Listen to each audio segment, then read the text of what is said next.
Oi, viajante da vida! Bem-vindos! Mais um capítulo do Mediunidade em Foco, em que nós vamos perceber que estudo de mediunidade abrange várias obras sérias, várias obras boas. E lógico, hoje, como não podia deixar de ser, nós vamos à base da nossa doutrina. Nós vamos a esse aqui, ao Livro dos Espíritos, aquele que todo espírita tem que estudar continuamente.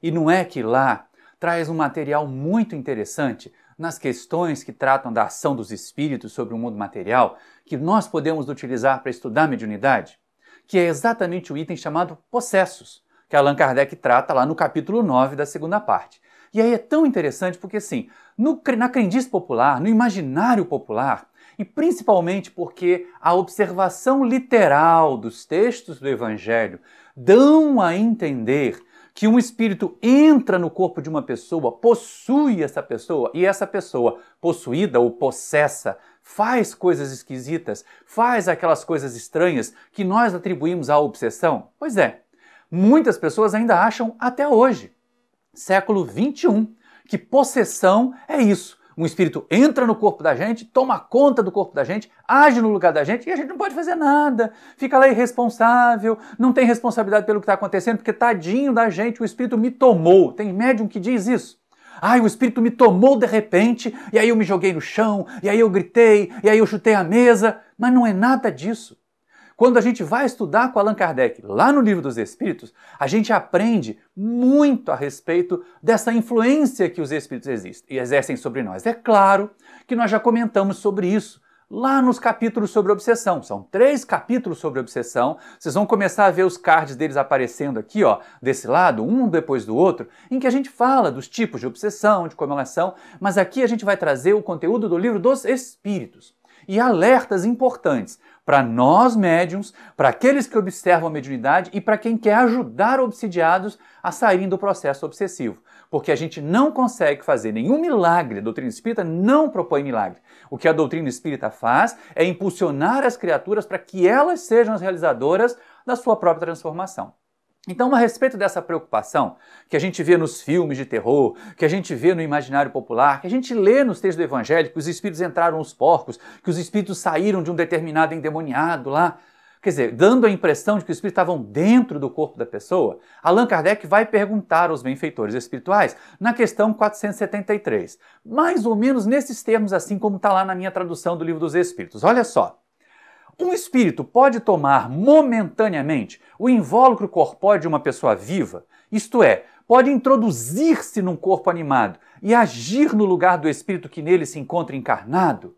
E aí essa dúvida sempre acontece. Quando as pessoas querem fugir da responsabilidade num trabalho mediúnico mal orientado ou num médium em desequilíbrio, ele joga logo essa, né? O espírito entrou em mim. Tem até um filme disso, Um Espírito Entrou em Mim, em que o indivíduo faz um monte de coisas que não quer porque o espírito obriga, imaginando que ele está dentro do corpo dele, e aí os benfeitores espirituais respondem de uma forma que a gente não tem nem como dizer assim, eu tinha interpretado de outro jeito, não dá para interpretar desse jeito assim. Olha só como eles falam para nós. O espírito não entra num corpo como entras numa casa.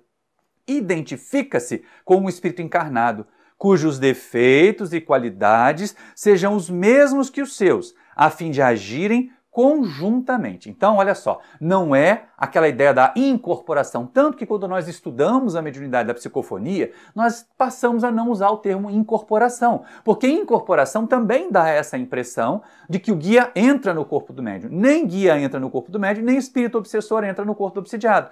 Como os espíritos disseram ali no Livro dos Espíritos, eles sintonizam, eles estabelecem contato, mas é mental, é vibratório, é energético. E a gente sempre vai estar ali de uma maneira compartilhando as ações. Tanto que os espíritos continuam a resposta chamando a nossa atenção para isso, para não isentar ninguém de responsabilidade quando tem momentos destrambelhados de mediunidade ou quando tem processo obsessivo do tipo da subjugação. Olha só que resposta interessante essa conclusão da resposta 473. Mas é sempre o espírito encarnado quem atua, conforme queira, sobre a matéria de que se acha revestido. E aí é muito interessante porque assim, poxa vida, então de uma maneira ou de outra, o encarnado que diz que não lembra de nada, que diz que não tinha controle, ele tem. É ele que, no final das contas, pela imposição do Espírito, é claro, há a imposição do Espírito, há aquela pressão espiritual para que a criatura faça coisas inadequadas. Mas, no fundo, no final das contas, é sempre ele que cede. Mas, Allan Kardec, preocupado porque ele já vinha estudando a subjugação, ele já vinha estudando essa influência, essa pressão tão grande que alguns espíritos conseguem exercer sobre as pessoas e exercendo um domínio muito forte. E ele pergunta lá na questão 474 se a vontade da pessoa, o encarnado, pode ser anulada a tal ponto que ela não consiga mais resistir. Olha só como isso é colocado para os espíritos. Pode a alma ficar na dependência de um outro espírito, de modo a ser por ele subjugada ou obsidiada, a ponto de sua vontade vir a achar-se, de certo ponto, paralisada? Quer dizer, a dominação é tanta, que o encarnado já não consegue mais intervir. E aí os espíritos respondem, não nos isentando de responsabilidade. Veja bem, um processo tão profundo desse, um processo de obsessão que leva à subjugação, não começa intenso. Ele começa sutil, lá na obsessão simples, como a gente já falou antes em outros capítulos. A resposta dos espíritos é taxativa, olhem só. Sim, e são esses os verdadeiros possessos. Quer dizer, quando a gente tem a ideia de possessão, como ela é apresentada no imaginário popular, nos filmes de terror, na Bíblia mesmo, é esse conceito de obsessão que está ali. A possessão, na verdade, é uma dominação intensa do espírito sobre o encarnado, sem que ele precise entrar no corpo dele. E aí os espíritos continuam. Mas é preciso que saibais que essa dominação jamais se dá sem a participação de quem a sofre, quer por sua fraqueza, quer por desejá-la. Essa é a questão que a gente não pode perder de vista. Os espíritos não forçam. Muitas vezes, quando eles chegam a dominar a esse ponto, a esse nível da subjugação, é porque a criatura cedeu, ou por fraqueza, e aí muitos de nós temos mesmo nosso momento de fraqueza, de vigilância. Daí Jesus recomendar que nós vigiássemos primeiro e orássemos para recuperar energias, para manter a vigilância, para não cairmos em tentação, para a gente não passar por essa situação. E aí Allan Kardec, nessa questão 474, ele faz um comentário. Este comentário é preciosíssimo, tão precioso e tão importante quanto a resposta dos espíritos. Olhem só, vamos com Kardec agora. Na sua acepção vulgar, a palavra possesso supõe a existência de demônios, isto é, de categorias de seres de natureza má, e coabitação de um desses seres com a alma de um indivíduo no mesmo corpo. Considerando-se que, nesse sentido, não há demônios e que dois espíritos não podem habitar simultaneamente o mesmo corpo, não há possessos, segundo a ideia comumente associada a essa palavra. E é aí que a gente tem que acordar. É nesse ponto que a gente tem que estar atento. A ideia de possessão, a ideia de um espírito entrou em mim, tomou conta de mim, ficou além das minhas forças, normalmente é desculpismo, é transferência de responsabilidade. O médium não se controla, o médium não se educa, a pessoa não resiste o suficiente e aí os espíritos a influenciam. Porque é tão mais fácil botar a culpa no demônio, é tão mais fácil botar a culpa no obsessor, não é? A gente se isenta. E nós vemos nesse comentário do Kardec que não é possível nós nos isentarmos. Nem existe demônio, naquele sentido de uma criatura permanentemente votada ao mal, e nem um espírito é capaz de entrar no corpo da gente. Então, quando acontece um processo desse, é porque de alguma maneira a gente cedeu. E aí ele vem o comentário. Qual é a conceituação de possessão, então, em doutrina espírita? O que deveríamos entender por possesso em doutrina espírita? E é claro o comentário do codificador. Olhem só. Pela palavra possesso, deve-se entender apenas a dependência absoluta em que uma alma pode achar-se com relação a espíritos imperfeitos que a subjuguem. Então, não existe dominação física, dominação corporal. Entretanto, existe sim uma sujeição, uma submissão, e uma submissão que é consentida. Consciente ou inconscientemente, é uma submissão consentida. E aí fica a questão, será que a gente pode se livrar disso? Nós já tratamos disso também. A pergunta, será que um obsidiado pode se livrar do obsessor? Será que um médium pode se educar a ponto de conter os exageros de um espírito sofredor que se comunica através dele, a partir dele? E aí na questão 475 vem a pergunta de Kardec, com uma resposta muito rápida e muito simples dos espíritos, porque não tem nem o que discutir aqui. O que tem é que refletir, o que tem é que pensar, considerar a nossa parte nesse processo. Olha como Kardec aborda os espíritos. Pode uma pessoa, por si mesma, afastar os espíritos maus e libertar-se do domínio deles? Nitidamente é questão de fazer esforços, de ter vontade firme. E é nesse sentido que os espíritos respondem. Vejam só. Sempre se pode sacudir um jugo, se livrar de um jugo, quando se tem vontade firme. Então, o problema aqui vai recair até naquelas questões mais adiante do Livro dos Espíritos, quando Kardec pergunta a respeito de arrastamentos irresistíveis, eles dizem que não, arrastamento existe, irresistível não. As pessoas podiam domar suas más tendências, mas fazendo bem poucos esforços. A pena que pouca gente faz esforços. Então a resposta que eles dão aqui agora é curta, mas nos faz refletir. É necessário ter vontade para nós nos livrarmos do jugo. Vontade firme, mas vontade operante. Aquela questão assim, eu queria tanto me livrar da obsessão e não faz nada. E não modifica o comportamento, e não modifica os pensamentos, porque tem gente que quer se livrar do obsessor, mas está sempre pensando nele. Está sempre dando força para ele, não pensa nos guias, não pensa nos benfeitores espirituais que estão ali prontos, desejosos de nos ajudar ao primeiro movimento que a gente faça de ir em direção a eles e de buscar o nosso socorro para ir junto a eles. E aí a gente pensa assim, bom, mas então já que eu tenho vontade, deixa eu buscar os recursos que estão disponíveis. Vamos ver o que tem por aí. Vamos fazer um exorcismo? Vamos usar um patuá? Será que se eu acender vela, o espírito obsessor das trevas vai embora? E a gente pensa nesses atos externos, nessas exterioridades, como se elas fossem capazes.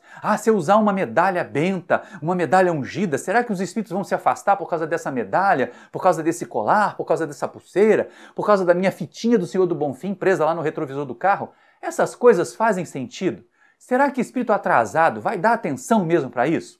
Na questão 477, Kardec pergunta sobre isso aos espíritos. Olha só, as fórmulas de exorcismo têm alguma eficácia sobre os espíritos maus?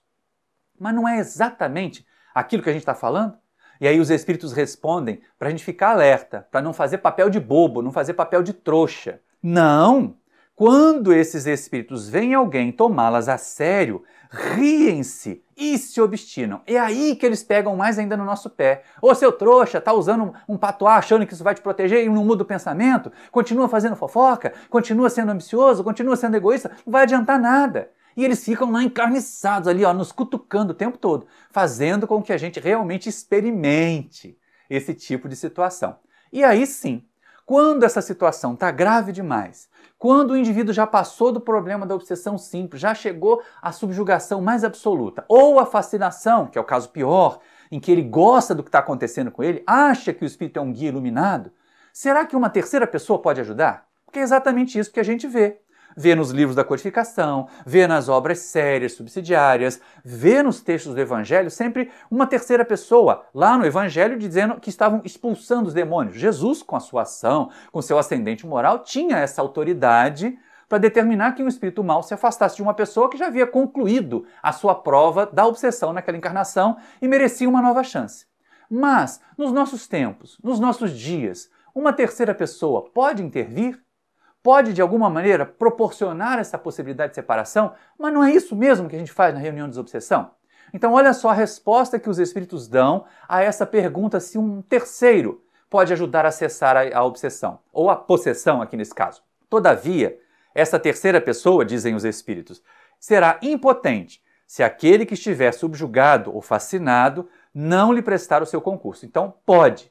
Uma outra pessoa pode ajudar, pode despertar o médium, dizer, olha, você está passando por um processo obsessivo. Esse espírito aí que está mandando mensagem para você não está dizendo coisas legais. Abra o olho, presta atenção, vai estudar um pouco mais. Mas sendo sutis, porque normalmente o fascinado não gosta muito que as pessoas observem os seus deslizes, os seus desmandos mediúnicos, as quedas em que ele se envolve. O subjugado às vezes está muito cansado, está aflito daquilo e acolhe de melhor grado a ajuda que uma terceira pessoa pode oferecer. Mas nada vai poder ser feito, pessoa nenhuma vai poder ajudar a afastar o obsessor de obsidiado se o obsidiado não fizer a parte dele. É isso que os espíritos disseram a Kardec. É nesse sentido que eles estão caminhando. E aí vem questões mais graves. Olha só, há pessoas que se comprazem numa dependência que favorece seus gostos e desejos. Seja, porém, qual for o caso, aquele que não tiver puro coração não poderá exercer nenhuma influência. Os espíritos bons não lhe atendem ao chamado. e os espíritos maus não o temem. Então, duas questões importantes para a gente analisar aqui. Primeira, que a pessoa, às vezes, que está lá reclamando, que está obsidiada, que está sofredora, ela se compraz naquilo. Ela até usa a obsessão como uma bengala, como uma justificativa para não emergir, para não crescer espiritualmente.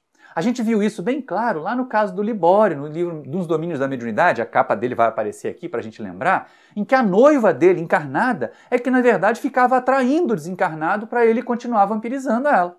Então a gente tem que estar bastante atento. A outra questão que aparece aqui é sobre a autoridade moral daquela pessoa que se propõe a ajudar os obsidiados. De quem vai dialogar com os espíritos sofredores na reunião mediúnica, de quem vai tentar socorrer um obsidiado de alguma forma. Se essa pessoa não tiver puro coração, e aí é claro que não é um atestado de santidade, né, gente? Não é a aureolinha de santo aqui em cima da cabeça. É realmente aquele esforço por se melhorar. A transformação que vem, às vezes, com muita luta, uma queda aqui, um esforço para se levantar, colar. Essas pessoas que se esforçam por se melhorar, elas têm assistência dos bons espíritos, porque elas estão se esforçando. E elas também acabam tendo reconhecimento dos espíritos atrasados, porque eles veem que elas não são como eles, que se entregaram à imperfeição. Então, essas pessoas, mesmo não sendo perfeitas, não sendo luminares, não sendo santificadas, conseguem. Agora, as outras, que simplesmente acham que pode sair lá expulsando demônio, batendo na cabeça das pessoas que estão passando por... Essas, os espíritos, muitas e muitas vezes, vão fazer o que aconteceu lá nos Atos dos Apóstolos, em que os espíritos obsidiados avançaram num determinado indivíduo, dizendo assim, olha, eu sei quem é Paulo, eu conheço Jesus, mas você a gente não conhece, e partiram para cima deles, dando uma surra. Porque essas pessoas não tinham autoridade moral. Está lá nos Atos dos Apóstolos para a gente conferir nos textos do Evangelho mesmo, in natura, lá nos Atos. E é interessante porque a gente começa a perceber o seguinte, é preciso ter autoridade moral, é preciso fazer esforços. Mas a gente olha às vezes na sociedade e não reconhece. A gente não lê a profundidade das pessoas, a gente não lê o interior delas. Então algumas pessoas parecem tão boas, tão gentis, tão generosas e não obstante elas estão lá, ó, os espíritos dando-lhe surras, dando-lhe pressão. E é isso que Allan Kardec pergunta na questão 478. Há pessoas que, embora animadas de boas intenções, não deixam de ser obsidiadas. Qual o melhor meio de nos livrarmos dos espíritos obsessores? Bom, se essas pessoas fazem esforços, são boas, têm boas intenções, elas já estão no caminho. Então Allan Kardec pergunta-se, para esses que estão dispostos a fazer esforços, para esses que já estão se esforçando por melhorar, será que existe algum recurso que eles podem usar para se eximir, para se livrar da influência dos espíritos obsessores? E os benfeitores espirituais respondem o seguinte, olha só, cansar-lhes a paciência, não dar nenhuma importância às suas sugestões e mostrar-lhes que estão a perder o seu tempo.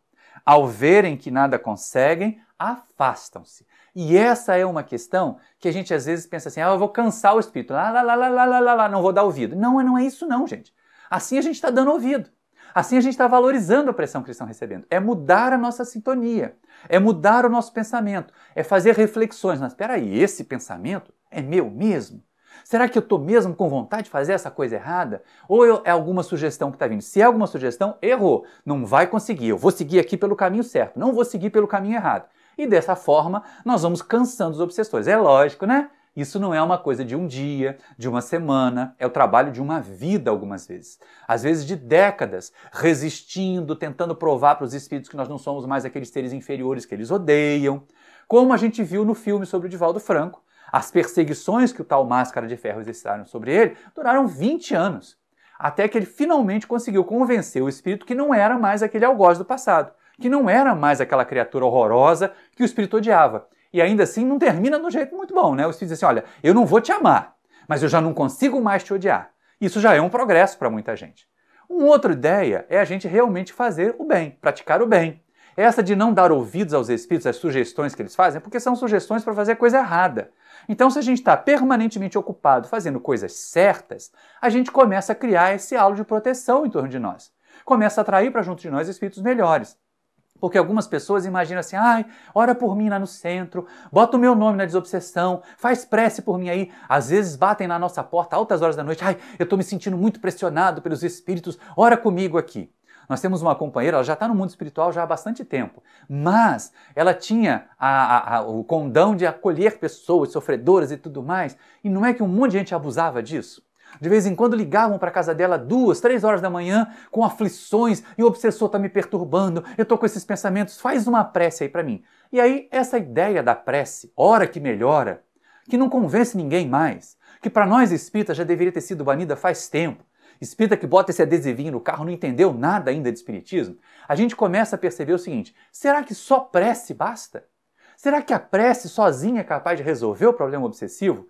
E aí nós terminamos a nossa tarefa com essa questão 479, em que Kardec pergunta aos benfeitores espirituais a respeito do efeito da prece. Olha só, a prece é um meio eficiente para curar a obsessão? Para curar a obsessão, hein, gente? Vamos entender aqui que o codificador não está perguntando de alívio, não está perguntando de apaziguamento interno, da tranquilidade, da serenidade, do bem-estar que a prece proporciona. Ele está perguntando se basta fazer uma prece e isso, ó, tchum, magicamente vai afastar o obsessor da gente. Olha a resposta dos espíritos, porque ela é muito grave. Ela é séria para a gente levar em conta e repensar as nossas atitudes passivas diante de um processo que é responsabilidade integralmente nossa e que conta com a ajuda dos amigos espirituais e que conta com a ajuda dos companheiros da casa espírita que tentam nos ajudar nas reuniões de desobsessão. Então a resposta sobre a prece, sobre o uso da prece no tratamento da desobsessão é a seguinte: a prece é um poderoso socorro em tudo, mas crede que não basta murmurar algumas palavras para obter o que se deseja. Deus assiste os que agem, não os que se limitam a pedir. Vamos repetir com os espíritos? Deus assiste os que agem, não os que se limitam a pedir. Aquela história de bota o meu nome na desobsessão e eu vou pro barzinho encher a cara não vai resolver problema obsessivo nenhum. É necessário agir, é necessário trabalhar para o nosso próprio bem-estar, é necessário fazer esforços para crescer. E aí, concluindo, os espíritos dizem o seguinte: é preciso, pois, que o obsidiado faça, por sua vez, o que for necessário para destruir em si mesmo a causa que atrai os espíritos maus. Aí é que é a questão. A reunião mediúnica de desobsessão vai socorrer os desencarnados. Mas são as reuniões de estudos do Evangelho, são as reuniões de estudos da doutrina que vão instrumentar o obsidiado para que ele faça isso que os espíritos disseram. Identifique as mazelas, as causas que atraem para junto dele os espíritos obsessores e, eliminando essas causas, ele acaba eliminando os contatos da obsessão. Eu espero, muito sinceramente e feliz por terminar esse trabalho, que você tenha gostado dessa nossa conversa. E que vá lá no Livro dos Espíritos e que entenda, estudo de mediunidade comporta estudo da doutrina espírita como um todo. Hoje, a referência mais importante para o nosso estudo sobre mediunidade foi exatamente o Livro dos Espíritos, a base da nossa doutrina. Se você gostou desse vídeo, se inscreva aí no nosso canal, acione o sininho para receber as notificações. Agora que nós já chegamos ao fim, eu peço mesmo e torço que tenha gostado e que deixe um like, que se engaje aí com comentários, que sugira temas, para a gente continuar produzindo aquilo que seja útil para você, útil para a nossa sociedade, para o nosso movimento espírita. Um grande abraço para vocês e tchau! Até o próximo vídeo!